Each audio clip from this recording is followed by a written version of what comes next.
The sun hung heavy over the Wyoming plains, painting everything in gold and glare. It was the kind of summer heat that made the wind lazy and the days feel twice as long.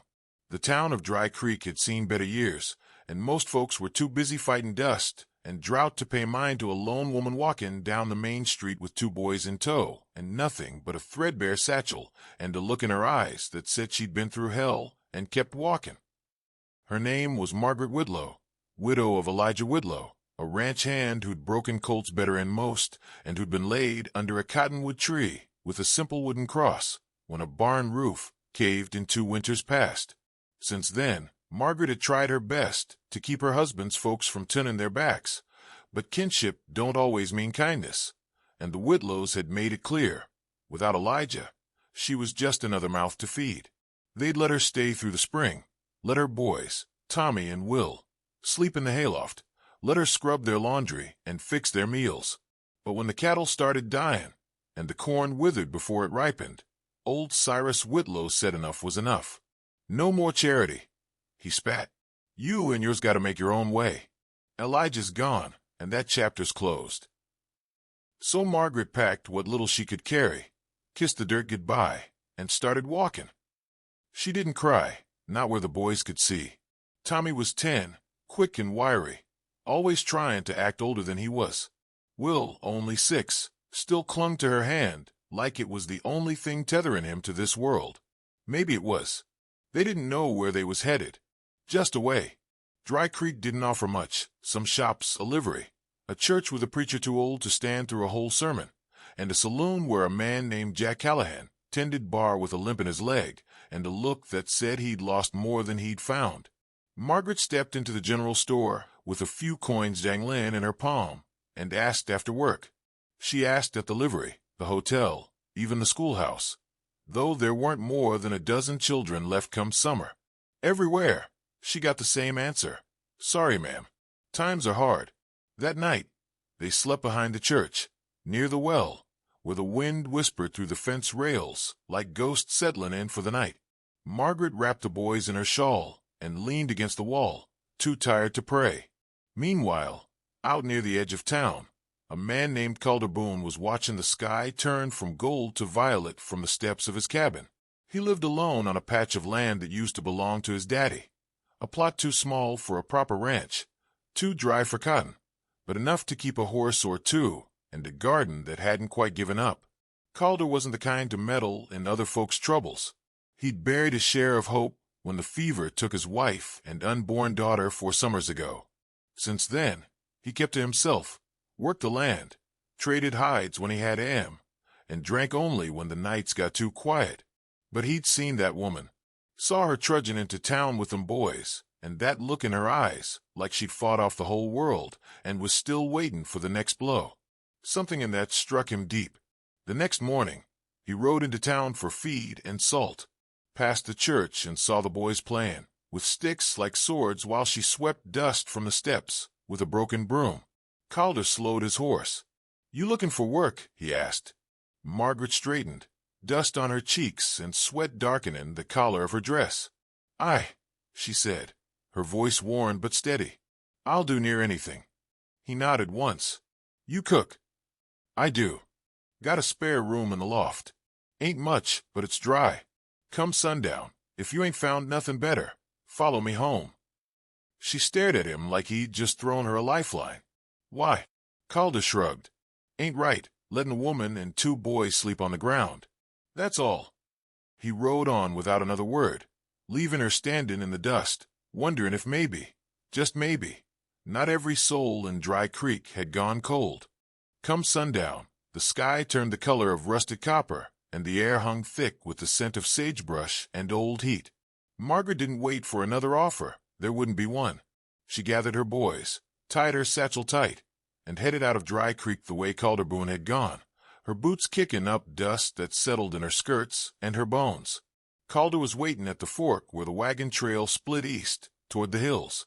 He didn't say a word, just tipped his hat and turned his horse west, toward his little patch of earth. Margaret followed, the boys trudging alongside. It weren't far, maybe an hour's walk, but the journey felt longer than it was. Will kept close to her hip, his steps heavy with weariness. Tommy, always trying to be brave, carried the satchel and walked with his chin up, though Margaret saw the tremble in his lip when he thought she wasn't looking. Calder's cabin came into view as the last light bled from the sky. It was small, squat, with a crooked chimney and a porch made from mismatched planks, but it had a roof that held and a smell of mesquite smoke drifting from the open window. "You'll take the loft," Calder said, dismounting. "Ain't much, but it's yours." Margaret looked up at the ladder that led to the low-ceilinged space under the rafters. She nodded. "Thank you." He gave a grunt, somewhere between a shrug and a welcome, and led his horse to the lean-to barn out back. Inside, the cabin was tidy though plain. One room, one hearth, and a table that had seen its share of hard meals. Margaret set the boys on a straw tick tucked in the loft corner and started unpacking what little they had. She'd barely taken off her shawl when Calder returned, quiet as a shadow, and laid a bundle on the table, salt pork, beans, and a jar of molasses. "Figured you'd know what to do with it," he said, not meeting her eye. "I do," she replied, already rolling up her sleeves. That night, they ate together by lantern light. The boys were too tired to talk much, but they smiled between bites. Calder said little, just nodded now and then, like he was still working through the why of it all. After supper, Margaret washed the dishes and swept the floor, out of habit more than duty. Calder watched her a moment, then said, "You don't have to do all that tonight." "I know," she said, but she didn't stop. Later, as the house settled into the quiet hum of night, she tucked her boys in, kissed their brows, and climbed down the ladder. Calder was sitting in his chair by the window, the stars spilling silver across the floor. "You always bring strangers home?" she asked gently. He shook his head. "You ain't a stranger." That caught her. "What makes you say that?" He glanced at her then, eyes like storm clouds with too many stories tucked behind him. "You walk like someone who's lost a lot and kept going." "I know that walk." Margaret lowered her gaze. "It ain't been easy." "It never is," Calder murmured. "Not for the ones who deserve better." Come morning, she rose before the sun, her hands already reaching for the wash basin, her thoughts tangled in what lay ahead. She didn't know how long they'd stay, if Calder would come to regret his kindness, if the town would whisper as towns do. But for the first time in weeks, she wasn't moving. She was set to end something down, even if just for a breath, and for now that was enough. Margaret took to the days like a woman born to motion, up before the rooster, sleeves rolled, eyes sharp. Calder noticed it right off. She didn't wait to be asked. The floor got swept, the garden weeded, and the old chicken coop behind the barn started looking, less like a pile of planks and more like it might hold hens someday. Tommy helped where he could, always watching Calder with a mix of caution and curiosity. The boy had his father's eyes, sharp, dark, never missing a thing. Well, mostly stuck to Margaret, his small hand always seeking hers like he was still afraid the world might take her too. Calder weren't used to noise in his house.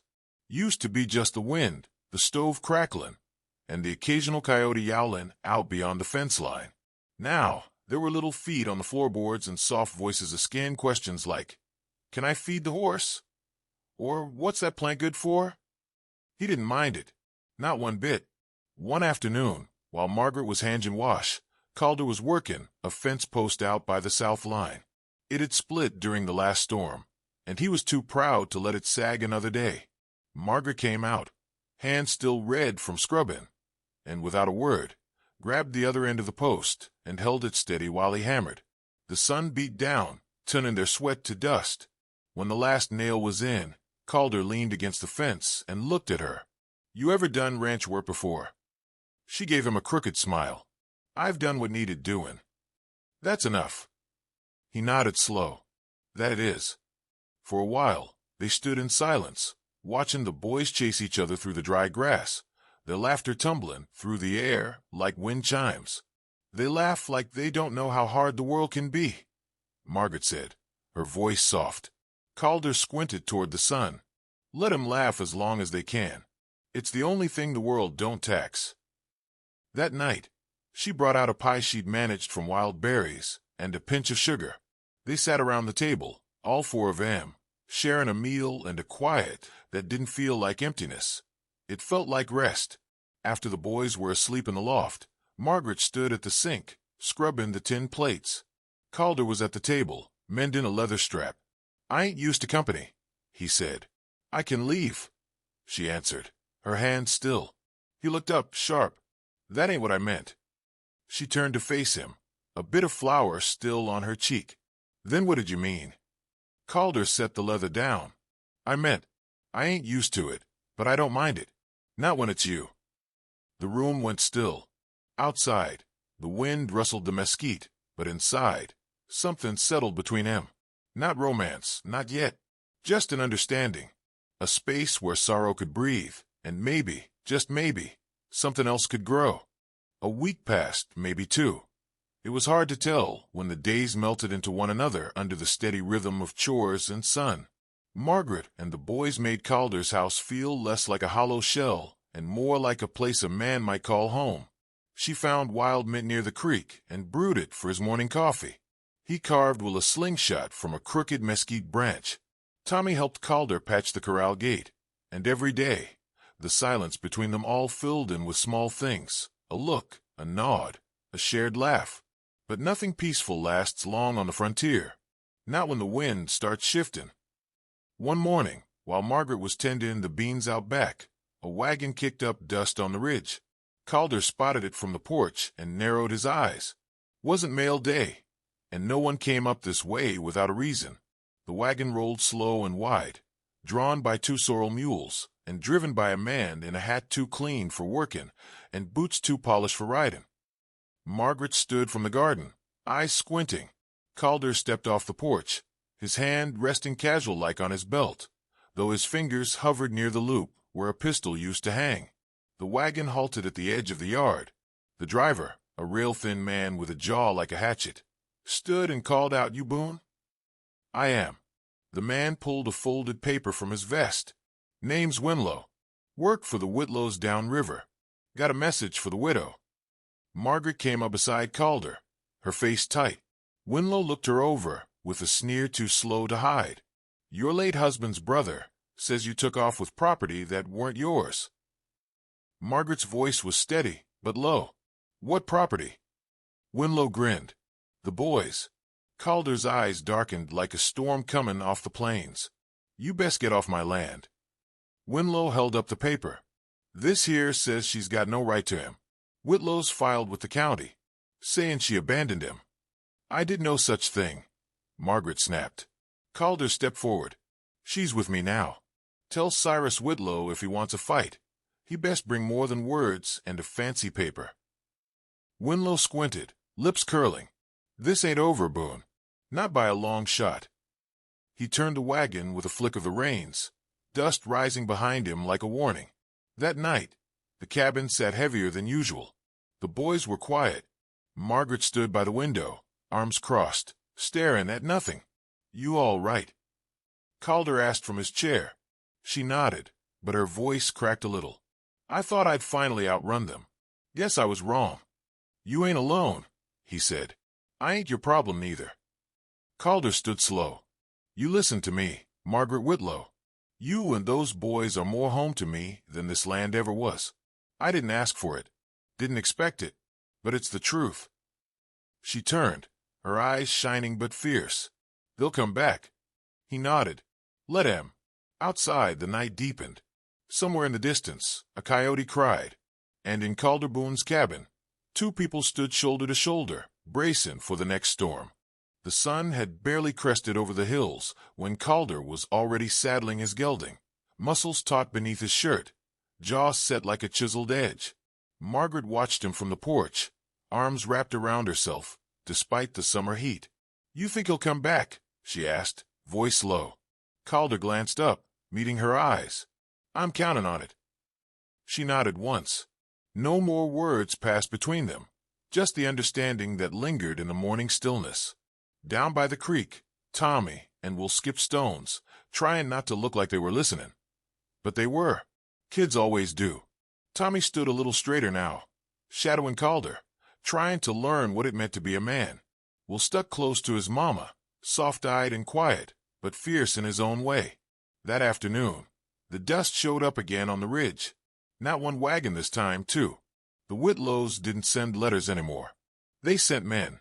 3 of 'em rode in, all leather and frowns, mean in the way of men who ain't never had to earn their supper. The leader wore a vest too clean for the trail and a star-shaped pin that said deputized, though everyone knew what that meant in these parts. Just a man with a badge and no spine. "You Boone," the leader barked, dismounting. Calder stepped off the porch. "Still am. You're harboring minors." The Whitlow families filed a complaint. Got papers saying the boys belong back with kin. Margaret stepped forward then, skirts rustling like thunder. "They ain't livestock. They're my sons." The deputy didn't flinch. "That ain't the question." Calder didn't speak. He reached slowly, deliberate-like, behind the door and came back out with a shotgun cradled easy in both hands. Not threatening, not brandished, just there like a fact. The 3 men stiffened. "Now, I ain't looking for blood," Calder said, his voice low and even. "But I reckon I've bled enough for a woman who's got more grit than all 3 of you stacked together. She don't leave this land, lest she says so. You want to try otherwise, you better be brought more than ink and a silver star." The deputy's jaw clenched, eyes flicking between the gun and Calder's face. For a moment, the world hung on a thread. Then he spat in the dust. "This ain't finished." "No," Calder said. "It ain't." They turned tail and rode out, leaving nothing behind but churned-up trail and a tension that hummed long after their hooves disappeared. That night, Margaret sat on the porch steps, hands folded in her lap. Calder came out with 2 tin mugs, strong coffee, black as boot polish. "I ain't got much," he said, sitting beside her. "You got more than most," she replied. They sipped in silence, watching the stars blink on, one by one. "You ever think of remarrying?" she asked sudden, the question sharp against the quiet. He looked sideways at her. "I used to.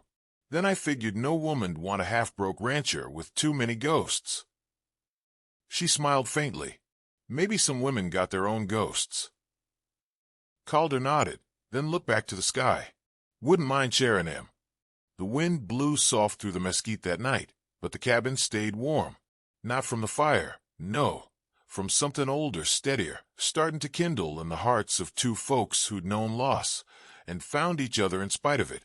Weeks rolled by like wagon wheels on a hard trail, slow, noisy, and steady. The heat deepened, and the land around Calder's cabin turned crisp and stubborn. The wild grass browned early. The air hung heavy with the smell of scorched earth, and even the lizards stayed under shade. But inside that cabin, something grew. Margaret took over the garden. She rigged a new wash line. Tommy whittled little animals out of kindling scraps, and Will followed the chickens like they were long-lost friends. Calder built a second bunk, not 'cause he was asked, just felt right. The boys called him Mr. Boone at first, then just Boone. One evening, Will slipped and called him Pa by accident. No one corrected him. Calder didn't smile much, but that night he did. One hot afternoon, as they were gathering dry beans, Tommy asked the question Margaret had been dreading. "Are we going to stay here forever?" She looked at him, sweat sticking her hair to her neck. "Why you ask that?" He shrugged. "Feels like home." She swallowed. "Feels that way to me, too." But deep down, she knew the Whitlows weren't through. Sure enough, word reached town. A judge in Jefferson County had signed off on the Whitlows' petition. Custody hearing. Official-like. Margaret was to appear, or a writ would be issued. She was being summoned. Calder read the paper twice, lips tight. "You go. They might not let you leave." "I go, and maybe I prove I ain't some wayward squatter," she said, voice hard. "I go, and I fight for what's mine." Calder nodded, slow. "You won't go alone." The trip to Jefferson County was 2 days, by wagon through cracked land and rising heat. Calder hitched up the old sorrel, packed flour and bacon in a sack, and let the boys help load the jugs of water.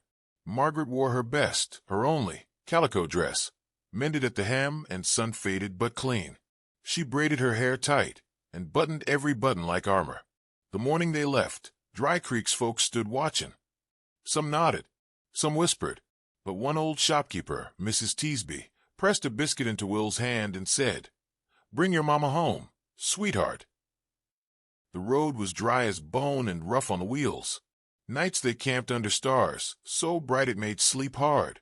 Calder told stories to the boys, tales of wild horses and hidden gold, and the time he once roped a snake just to win a bet. Margaret listened, half Logan, half dreaming, her heart tangled up in fear and hope. At the edge of Jefferson County, they passed a faded signpost and slowed to a halt near a crossroads where a small church and a courthouse shared a field of thirsty weeds. "This it?" Tommy asked.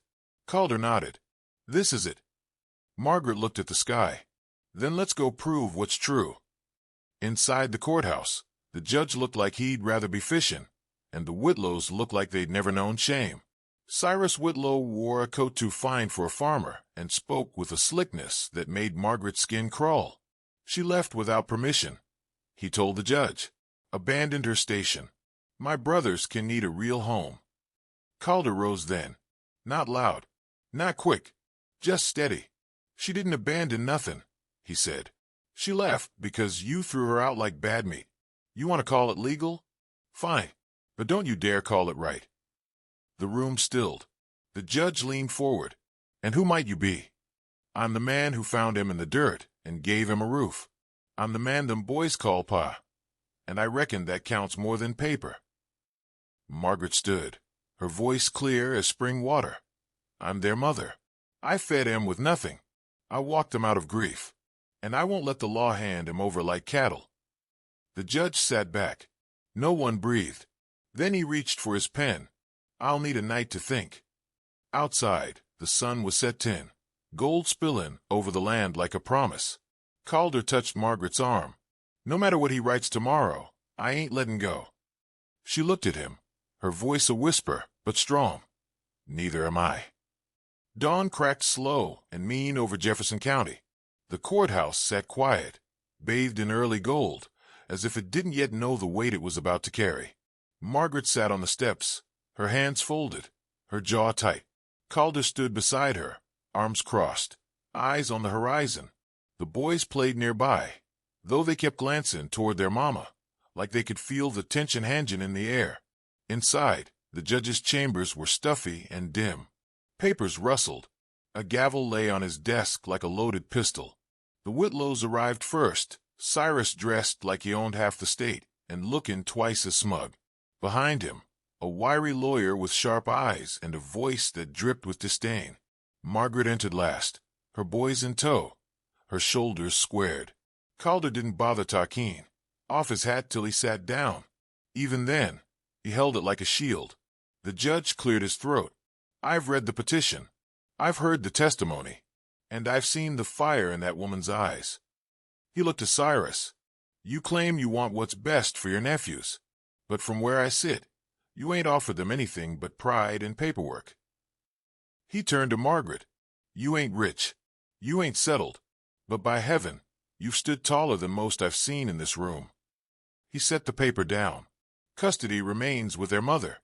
This court finds no grounds to remove them." Margaret gasped. Her hands flew to her mouth. Calder let out a breath slow and steady, like he'd been holding it for weeks. The boys didn't understand every word, but they understood her tears. Will hugged her legs. Tommy grabbed Calder's hand without even looking. Outside the courthouse, the air felt different, lighter. Cyrus spat in the dirt. "This ain't over." Calder stepped forward. "Yeah, it is." Cyrus opened his mouth, then shut it. Maybe it was the look in Calder's eyes. Maybe it was the feeling that he'd just lost more than a case. That night, they camped under the stars again. Only this time, Margaret didn't toss and turn. She lay on a blanket beside the fire. The boys nestled close, Calder across from her whittling in the quiet. The stars blinked down like old friends. "Did you mean it?" she asked after a while. "Mean what?" "When you said you were their pa." Calder paused, his knife still. "Ain't said it for show." Margaret rolled to her side. "You think there's room in that heart of yours for one more?" Calder looked up, his face catching the firelight. "Reckon there's been room since the day you walked down that dusty road." By morning, they were back on the wagon, the road stretching out ahead like a second chance. Margaret held the reins. Calder rode beside her. The boys dozed in the back, sun on their faces, dust in their hair, dreams unburdened. And somewhere behind Em, the pass got smaller.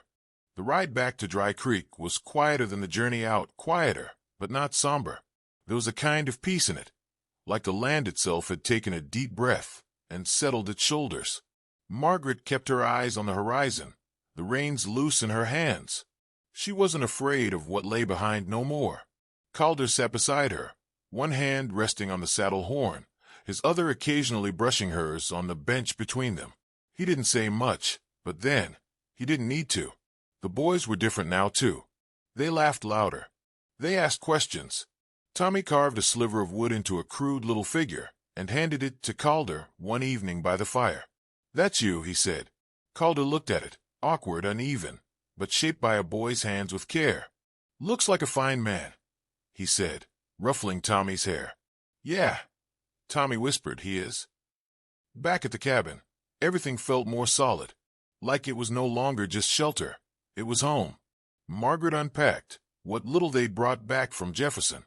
Not much, but among it was a slip of paper from the judge's desk. She tucked it in the Bible on the mantel, between Psalms and Proverbs. Calder saw her do it, but didn't ask. He knew some things were just sacred. One evening, while the cicadas hummed and the sky turned amber, Calder stood on the porch, watching the wind in the tall grass. Margaret joined him, 2 mugs of coffee in hand. "You ever think about starting over?" she asked. He sipped slow. "Don't reckon I got to. Think it already started." She smiled, the kind that don't flash but smolder. "Then maybe we ought to make it official." He looked sideways at her, eyes narrow but not surprised. "You proposing, Margaret?" She shrugged. "I already raised the boys. Might as well wrangle their pa, too." Calder chuckled, deep and warm. "Only if you'll take my name and half my headaches." "Done," she said. The wedding was simple. Just the preacher, a few curious neighbors, and the sound of wind through cottonwoods. Margaret wore blue. Calder wore the only coat he owned. Tommy stood tall beside him, chest puffed out. Will clung to Margaret's hand until the last amen. When the preacher said, "You may kiss your bride," Calder hesitated a beat, like he couldn't believe it was real. Then he kissed her, gentle, sure, and full of every promise a man like him could make. That night, after the boys were asleep and the fire burned low, Calder sat on the porch again, Margaret beside him, her head on his shoulder. "You think we'll be all right?" she asked. He looked out at the land, the same land that had tried to break him both. "We already are." And just like that, a man who thought his best years were behind him found his heart again, in a woman who never gave up, and in 2 boys who never stopped needing someone to believe in them. The days after the wedding came like a warm breeze through a cottonwood grove, steady, unhurried, filled with the scent of new beginnings. The land hadn't changed, not really, but Margaret swore the soil felt softer, the air sweeter. The cabin, once quiet as a prayer, now held the sounds of a life being lived. Will's giggles in the garden, Tommy hollering from the barn when a chicken got loose, Calder's boots on the porch at dawn, Margaret's hums while she swept. It wasn't perfect. No good thing ever is. The roof still leaked when the rain came hard, and the pump out back needed coaxing near every morning. But they faced it together. That made all the difference. One evening, a summer storm rolled in from the west, thick with the promise of rain that had been long overdue. Calder came in smelling of cedar and sweat, his hat dripping, boots muddy. "Looks like the whole sky's fixing to split," he said, shaking the water off. Margaret handed him a towel and pointed to the kettle. "Soup's hot." They ate by lantern light, the thunder rolling like drums across the plains. The boys sat cross-legged on the floor, playing cards with buttons and bits of bark. At one point, lightning lit up the room, and Will let out a squeak. Margaret reached down and pulled him onto her lap. "Ain't nothing to be scared of," she whispered into his hair. "It's just the sky cleaning itself." Calder watched them a long moment, his spoon stilled midair. "You say things real pretty sometimes," he murmured. Margaret smiled. "I've had to." After supper, the rain came in earnest. Heavy, steady. Calder stepped out onto the porch, leaning against the post, eyes on the dark. Margaret joined him, arms crossed over her chest. "Think it'll break the drought?" He nodded. "Might be the start of something. You can smell it in the dirt." She closed her eyes, breathing in deep. "Smells like forgiveness." The next day, the beans looked taller. The soil held together like it remembered what it was for. Even the chickens strutted different, like they'd been given a reason to be proud. Calder built a new coop with Tommy's help. Margaret patched the laundry line. Will found a baby jackrabbit and begged to keep it. They named it Dusty, and it lived in a wooden crate beside the hearth. That Sunday, they went to church together. Folks stared a little, some out of habit, some with genuine warmth. Miss Teasby pressed Margaret's hand and whispered, "About time Dry Creek saw something honest again." The preacher gave a sermon on endurance, on how the land tests those it loves most. Margaret felt Calder squeeze her fingers just once, and that was enough to keep her eyes dry. Back home, Calder hung a new horseshoe over the door, head up for luck. Margaret kissed his cheek and whispered, "It already worked." Come August, the wind changed. Not in a way you could see, but you could feel it. Same as a man feels when a storm's past and the land's starting to breathe again. The beans grew thick and heavy. The chickens laid regular. The soil, once cracked and bitter, gave up tomatoes so ripe they split in your hand. Life was no longer just survival, it was living. Margaret sat on the porch most evenings now, mending or rocking, with Will curled up in her lap. Tommy took to following Calder like a pup, learning to bridle, brand, patch a fence. Calder didn't say it aloud, but he was proud. You could tell by the way he'd tousle the boy's hair without reason. "You think he remembers his real pa?" Calder asked one night as they watched Tommy guide the mule into the barn. Margaret didn't answer right off. She stared out at the sky, where the first stars were peeking through. "Maybe. But someday, he'll look back and remember who stayed." That fall, they hosted a harvest supper. Wasn't fancy, wooden tables, cornbread, stew, and whatever could be pulled from the garden, but folks came. Neighbors, quiet and curious. Miss Teasby brought pickled beets. The schoolteacher sang. One of the local boys brought a fiddle and played till the moon rose. It was the first time Margaret danced in years. Calder held her close, slow and easy, swaying under the stars. Will clapped along. Tommy whittled near the fire, and the whole yard glowed with lantern light and laughter. Later that night, after the last pie tin was scraped and the candles burned low, Calder sat beside Margaret on the porch. "You ever think this life would find you?" he asked. "No," she said, "but I always hoped." Winter came, as it always does. But this time the walls held. The hearth burned warm. The roof kept the snow out. They made it through Christmas, with mittens Margaret knit, and a carved horse Calder gave to Will. Tommy got a pocket knife, and a solemn nod from Calder that meant more than any words. Come spring, Margaret planted corn by the fence line, and Calder added a second corral. Folks came by more often now, a skin for help, bringing eggs, sharing seeds. The house was small, but it had become something big, a beacon in the dust. One day, Will brought home a ribbon from school. Tommy got his name etched on the church pew, and Margaret caught Calder staring at her across the supper table like a man who still couldn't believe his luck. "You think this is what home feels like?" she asked, her hand sliding into his. He nodded, slow. "No, I know it." And so it was that a woman cast out found shelter. 2 boys found a father, and a cowboy with dust on his boots and grief in his gut found not just love, but a reason to stay. Not because life was easy, but because love made it worth the wait.